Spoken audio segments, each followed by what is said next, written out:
তো hello guys, welcome to my new first blog. তো আপনারা অবশ্যই থাম্বনেল দেখে বুঝে গিয়েছেন আজকের ভিডিওটা কী নিয়ে হতে যাচ্ছে। তো আজকের ভিডিওটা হচ্ছে মূলত শুক্রবারের দিন সকালে সবাই আমরা একদম ফ্রি ফাঁকা আছি। তো সকালবেলা আমি ঘুম থেকে উঠে বাসা থেকে বের হইলাম। বের হওয়ার পর দেখি আমার ভাই ব্রাদার অ্যান্ড হচ্ছে আমার বড় ভাই যারা তারা বসেছিল অ্যান্ড আমাকে বললো যে ফ্রি আসি, সবাই মিলে চলো পাশের আম বাগানে গিয়ে একটু ঘুরে ফিরে খেয়ে আসি।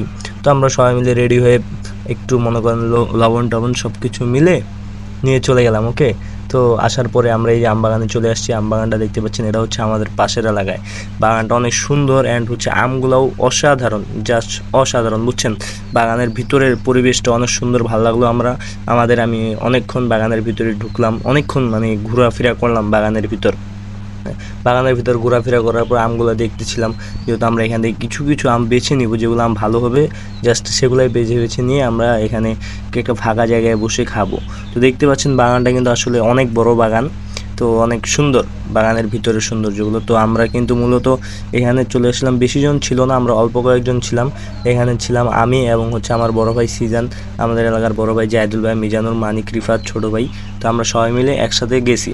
যাওয়ার পরে বাগানের ভিতর দিয়ে হাঁটাহাঁটি করতেছিলাম, অনেক সুন্দর বাগানের ভিতর জায়গাটা। হাঁটতে এখন আমরা আম খুঁজতেছিলাম। এখন যেহেতু অনেকক্ষণ ঘোরাঘুরি করলাম, আম নিয়ে আমাদের বের হতে হবে, একটা ফাঁকা জায়গায় গিয়ে আম খাবো। তো অনেকক্ষণ খোঁজাখুঁজির পরে আমি তেমন ভালো একটা আম পাইনি, তবে একটা ভালো একটা আম পেয়েছি। তো আমি আমটা নিয়ে আমি তাড়াতাড়ি দৌড়ে চলে আসছি, কারণ বেশি যদি লোক দেখে তাহলে সমস্যা হয়ে যাবে। তো আমটা দেখতে পাচ্ছেন, তো ভালোই রয়েছে আমটা। তো আমটা নিয়ে আমরা সবাই মিলে একদম এখান থেকে বের হয়ে চলে গেলাম, যে যার মতো আম নিয়ে নিলাম। আম নেওয়ার পরে এখন বের হয়ে চলে আসতেছি বাগান থেকে, আমরা ফাঁকা জায়গায় গিয়ে বসে খাবো। তো আম আনার সময় তো সবাই দেখি পিছনে হঠাৎ ব্রেক হয়ে গেলো। আমি বললাম কী হইলো পিছনে? তো পিছনে আবার ঘুরে দেখলাম যে তারা নাকি কিসের ডিম পেয়েছে, ছোট ডিম। ও উপরে ডিমটা হাতে নিয়ে উপরে তাকিয়ে দেখে কি যেন একটা পাখির বাসা মনে হচ্ছে। তো আমাদের এখানে যেহেতু মানিক রয়েছে, সে তো এইসবের পাগল, পাখিটাকে সব পালিত করে, এবং সে দেখে তাকে আর আটকিয়ে রাখা গেল না, সে সঙ্গে সঙ্গে জুতা মুতা খেলে গাছের উপরে বান্দরের মতো লাফায় উঠে বললো, এই কল্লাটার দাম 25 লাখ, তুই দইরা দিয়ে পারলে নগদে 25 লাখ পাবি।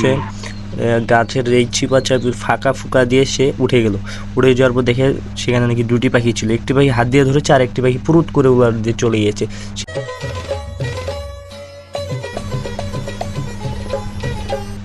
সে দৌড়ে চলে গেলো অ্যান্ড হচ্ছে পাখিটা খোঁজাখুঁজি শুরু করে দিলাম। আমরা অনেকক্ষণ দিয়ে খোঁজাখুঁজি করতেছিলাম।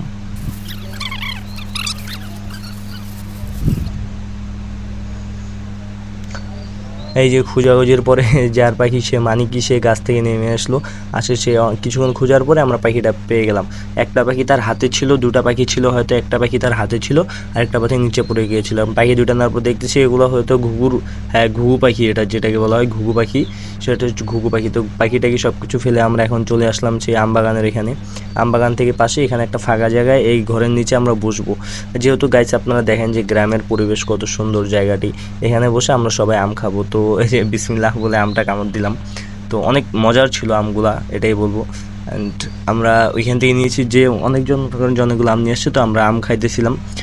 জাহিদুল ভাই তখন আবার কাহিনীটা করছে কি, তখন পাখি ধরতে মোবাইল ফেলায় চলে আসছে। তাই আমরা সবাই এখানে খাচ্ছি, জাহিদুল ভাই নাই, অনেকক্ষণ দিয়ে খাচ্ছি। তবে আমগুলো ভালোই ছিল। সবাই সবার মতো একটা করে আম নিছে, আমি নিছি দুইটা, সবাই তিনটা করে আম নিয়ে আসছে। মানে এখানে আমার বাসা থেকে মরিচ নিয়ে আসছে অ্যান্ড হচ্ছে ওগুলো দিয়ে মাখায় খাচ্ছি। তো জাহিদুল ভাই দিক দিয়ে আম রেখে চলে আসলো, আম নিয়ে দৌড়ে চলে আসছে। তো আম নিয়ে চলে আসার পর আমরা তো সবাই এদিক দিয়ে আম খাচ্ছিলাম। এখন ভাইও আম খাচ্ছে অ্যান্ড সে বলতেছে দেখা যাক যে আমগুলা কেমন। সে অনেকক্ষণ থেকে বেশি অনেক বড় আম নিয়েছে, আমাদের সবার তুলনায় তার আমটা ছিল অনেক বড়। সেই স্বাদ, এত স্বাদকে আমার কাছে সেই রকম লাগছে এত মানে। তো যাই হোক, আমরা যে আম খেয়েছি মশলাটা, যে মশলাটা মানে গুঁড়াগুড়ি দিয়ে যে মশলাটা তৈরি করেছে আমাদের ছোটো ভাই রিফাত। তো মশলাটা জাস্ট ওয়াও ছিল। আমগুলো যদিও চুক্কা হয় কিন্তু মশলাগুলো সুন্দর ওয়াশ ছিল। আর এদিকে মিজানুর ভাই মানিককে সুন্দর করে জ্ঞান দিচ্ছে, তুই পাখিগুলো নিয়ে ঠিক করিস না, এই বাচ্চা পাখি, তাকে জ্ঞান দিয়ে কী হবে? আর সে তো মুখ চোপায় খাবার খাচ্ছে, তার কথার কোনো দেখুন। খাওয়া দাওয়া শেষ করার দিকে যে আমরা দেখতে পাচ্ছেন যে যেই জায়গাটার পাশে বসে খাইলাম সেই জায়গাটা দেখেন, এখানে ছিল একটা বড়ই বাগান অ্যান্ড হচ্ছে নদীর পাশে। জায়গাটি দেখে মনে হয় যে মন মুগ্ধকর জায়গা একটি। ওকে, তো আমরা ওইখান থেকে চলে আসলাম। আসার পরে তো আমরা যেহেতু বড়ই বাগান, এটা এদিক দিয়ে আসার সময় আমাদের একটু সমস্যা হয়েছে। সমস্যাটি হচ্ছে যে এখানে আমরা আসার সময় আমাদের পায়ের নিচে অনেক কাঁটা মানে বড়ই গাছের কাঁটাগুলো পড়েছিল, এই কাঁটাগুলো পায়ের মধ্যে লেগে গেছিলো। তো এই জন্য আমাদের খুব আস্তে ধীরে অনেকক্ষণ সময় লাগছে আমাদের এটা পার হওয়ার জন্য। তো এই জন্য আমি এই জায়গায় একটু স্পিড করে দিলাম।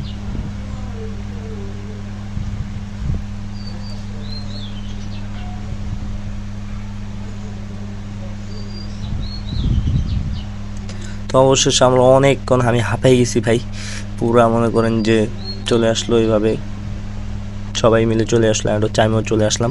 আসার পরে এখন এদিক দিয়ে আমাদের যাইতে হবে ওই পারে, যেহেতু আমরা সব কিছু আমটাম খেয়ে চলে আসলাম। এখন আমাদের অবশ্যই গরমের দিন আমরা শুনলাম যে পাশে একটা শশা ক্ষেত রয়েছে, তো আমরা সেই ক্ষেত থেকে যাই কিছু শশা খাবো হয়তো। তো ওই জন্য আমরা এদিক দিয়ে চলে আসলাম। আসার সময় ভাই এখানে দেখি যে এমন খাল, এদিক দিয়ে আমাদের কি করব, আশেপাশে রাস্তাও নেই, ওই জন্য আমাদের এদিক দিয়ে পার হইতে হইলো। তো সবাই আস্তে ধীরে একদম চুপচাপভাবে শান্তশিষ্টভাবে নামতে গেলাম। নামতে যেয়ে আমার হাতে তো মোবাইল টোবাইল নিয়ে অবস্থা খারাপ, যে উঁচা থেকে নিচা। তো আমি এক দৌড় দিয়ে চলে আসছি, আসে এদিক দিয়ে আবার পিছনে তাকায় দেখি যে মানিক পড়ে গিয়েছিল, মানিকের জুতা মুতা সহ সব পড়ে গিয়েছে। তো সে ওইটা নিল, নিয়ে সাবধানের সহিত আমাদের সবাই ওইখান থেকে পার হলাম। পার হয়ে আমরা এদিক দিয়ে চলে আসলাম। ওকে, আসার পরে এখন আমরা খুঁজতেছিলাম শশা ক্ষেতটি। তো এদিক দিয়ে অনেকক্ষণ থেকে খোঁজাখুঁজির পরে এদিক দিয়ে ঘুরতেছিলাম আমরা যে শশা ক্ষেতটা কোথায়, এদিক দিয়ে আমার জানার মতো একটা ছিল। তো এদিক দিয়ে অনেকক্ষণ থেকে আমরা ঘুরতেছি। ওকে, ঘুরতে ঘুরতে শশা ক্ষেতটি ঘুরতে আসি। তো তখনই আমরা পাশে দেখতে পেলাম সেই শশা ক্ষেতটি। তখন আমাদের শশা ক্ষেতটি দেখে যে আমরা সবাই ভাবলাম যে এখানে কিছু শশা খাইনি। তো এই যে দেখতে পাচ্ছেন যে এখানে শশা ক্ষেতটি রয়েছে, এটা হচ্ছে আমাদের পাশের এলাকায় এগুলো। তো আমি তো শশা দেখে মনে করেন যে এই গরমের ভিতর শশা খাইতে কার না ভালো লাগে। তো ঘুরতেছি এদিকে ফ্রি টাইমে, তো এদিকে শশা ক্ষেতটা দেখে তো আমি সবার প্রথমে আস্তে করে সবার আগে যেই এই শশাটি নিলাম। শশাটি নিয়ে দেখতেছি যে শশাটি হ্যাঁ ভালো, খেলে মজা লাগবে। এদিক দিয়ে আমি শশাটি নিচ্ছি, এদিক দিয়ে মানিক রিফাত ওরাও শশা নিচ্ছে। তো শশা নিয়ে শশাটা যখন আমি দেখি তখন আমার মনে পড়ে যায় সেই ভাইরাল রীতির 1 মিনিট 53 সেকেন্ডের কথা। বুঝো না এই ব্যাপারটা, সেটা বিষয় না। তো এটা কি বলবো, ওই বিষয় নিয়ে আমার বলার কিছু নাই, ওই শশার বিষয় নিয়ে। তো আমরা এদিক দিয়ে শশা খাচ্ছিলাম, তো ওদিক দিয়ে হচ্ছে রিফাত আর মানিক তো শশা নিচ্ছিল। আয় হায় কাম করছে কি দেখেন, রিফাত আর মানিকের গাছ দেখেন। রিফাত তো পুরা মনে হচ্ছে যে গাছের তলে ঢুকে শশাগুলো নিয়ে আসছে। ওরা সবাইকে শশা ভাগ করে দিয়ে দিলাম একদম, যার যেটা ভালো লাগে।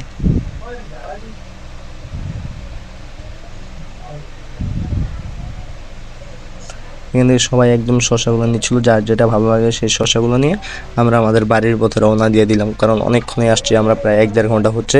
তো আসার পরে আমরা এখানে এতটুকু ঘোরাঘুরি করলাম। তো হ্যালো গাইস, আল্লাহ হাফেজ, ভালো থাকবেন, দেখা হবে আপনাদের সাথে নেক্সট ব্লগে।